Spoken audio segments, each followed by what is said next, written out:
ಪಾಪ್ಕಾರ್ನ್ನ ತಿನ್ನಕ್ಕೆ ಶುರು ಮಾಡಿದ್ರೆ ನಿಲ್ಸೋಕ್ಕಾಗೋದೇ ಇಲ್ಲ. ನಿಮಗೂ ಪಾಪ್ಕಾರ್ನ್ ಇಷ್ಟನಾ? ಹಾಗಿದ್ರೆ ಕೇವಲ ಒಂದು ಹಿಡಿ ಜೋಳದಿಂದ ಮನೆಯಲ್ಲೇ ಪಾಪ್ಕಾರ್ನ್ ಮಾಡ್ಕೊಳ್ಬಹುದು. ತುಂಬ ರುಚಿಯಾಗಿರುತ್ತೆ, ಆರೋಗ್ಯಕರನೂ ಹೌದು.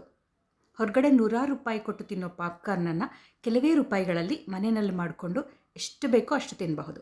ಈ ರೀತಿ ಒಣಗಿದ ಜೋಳ ಅಂಗಡೀಲಿ ಸಾಧಾರಣವಾಗಿ ಸಿಗುತ್ತೆ. ಇದನ್ನು ಒಂದ್ಸಲ ತಂದಿಟ್ಕೊಂಡ್ರೆ ನಿಮಗೆ ಬೇಕಾದಾಗ ಮಾಡಿ ತಿನ್ನಬಹುದು. ನೋಡಿ, ಒಂದು ಹಿಡಿಯಷ್ಟು ಜೋಳದಿಂದ ಇವತ್ತು ನಾನು ಪಾಪ್ಕಾರ್ನ್ ಮಾಡ್ತಾಯಿದ್ದೀನಿ. ಪಾಪ್ಕಾರ್ನ್ ಮಾಡೋಕ್ಕೆ ತುಪ್ಪ ಅಥವಾ ಎಣ್ಣೆ ಯಾವುದನ್ನಾದರೂ ಉಪಯೋಗಿಸಬಹುದು. ನಾನು ಸಾಧಾರಣವಾಗಿ ತುಪ್ಪದಲ್ಲೇ ಮಾಡೋದು, ಒಳ್ಳೆ ಘಮ ಬರುತ್ತೆ. ನಾನಿಲ್ಲಿ 2 ಚಮಚ ತುಪ್ಪ ಹಾಕ್ತಾಯಿದ್ದೀನಿ. ಮತ್ತು ನಾನಿಲ್ಲಿ ಬಾಣಲೆಯಲ್ಲಿ ಮಾಡ್ತಾಯಿದ್ದೀನಿ. ಬೇಕಾದರೆ ಕುಕ್ಕರ್ನಲ್ಲೂ ಮಾಡಬಹುದು. ಒಟ್ಟು ದಪ್ಪ ತಳದ ಪಾತ್ರೆ ಇರಬೇಕಷ್ಟೇ. ಕುಕ್ಕರ್ನಲ್ಲಿ ಮಾಡ್ತಾಯಿದ್ರೆ ಮುಚ್ಚಳದ ಬದಲು ಒಂದು ತಟ್ಟೆ ಮುಚ್ಚಿಟ್ರೂ ಸಾಕು. ತುಪ್ಪ ಕರಗಿದ ಮೇಲೆ ಉಪ್ಪು ಮತ್ತು ಅರಿಶಿನ ಹಾಕ್ತಾಯಿದ್ದೀನಿ.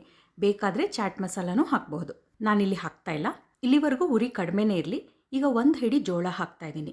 ಜೋಳ ಹಾಕಿದ್ಮೇಲೆ ಉರಿ ಜೋರು ಮಾಡಬೇಕು. ಉರಿ ಜೋರಾದರೆ ಶಾಖಕ್ಕೆ ಜೋಳ ಸಿಡಿಯುತ್ತೆ.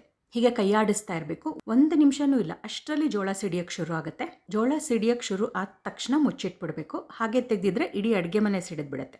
ಇನ್ನೇನು ಜೋಳ ಮುಕ್ಕಾಲು ಸಿಡಿದಾದಮೇಲೆ ಉರಿ ಕಡಿಮೆ ಮಾಡಿಬಿಡಬೇಕು. ಪೂರ್ತಿ ಸಿಡಿದ ನಂತರ ಗ್ಯಾಸ್ ಆರಿಸ್ಬೇಕು. ಅಷ್ಟೇ ನೋಡಿ, ರುಚಿಯಾದ ಪಾಪ್ಕಾರ್ನ್ ಸಿದ್ಧವಾಗಿದೆ. ತುಪ್ಪ ಹಾಕಿ ಮಾಡಿರೋದ್ರಿಂದ ಒಳ್ಳೆ ಘಮನೂ ಇದೆ. ಮಕ್ಕಳು ಆಟ ಆಡ್ಕೊಂಡು ಮನೆಗೆ ಬಂದಾಗ ಮಾಡಿಕೊಡ್ಬಹುದು. ಸ್ಕೂಲ್ಗೆ ಸ್ನ್ಯಾಕ್ಸ್ ಥರ ಹಾಕಿ ಕಳಿಸ್ಬಹುದು.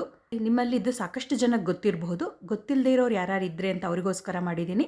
ನಿಮಗೆ ಈ ವಿಡಿಯೋ ಇಷ್ಟ ಆದರೆ ನೀವೊಂದು ಸಲ ಮಾಡಿ ನೋಡಿ. ನಿಮ್ಗೆ ಹೇಗನ್ನಿಸ್ತು ಅಂತ ನನಗೆ ಕಮೆಂಟ್ ಮಾಡಿ ಹೇಳಿ.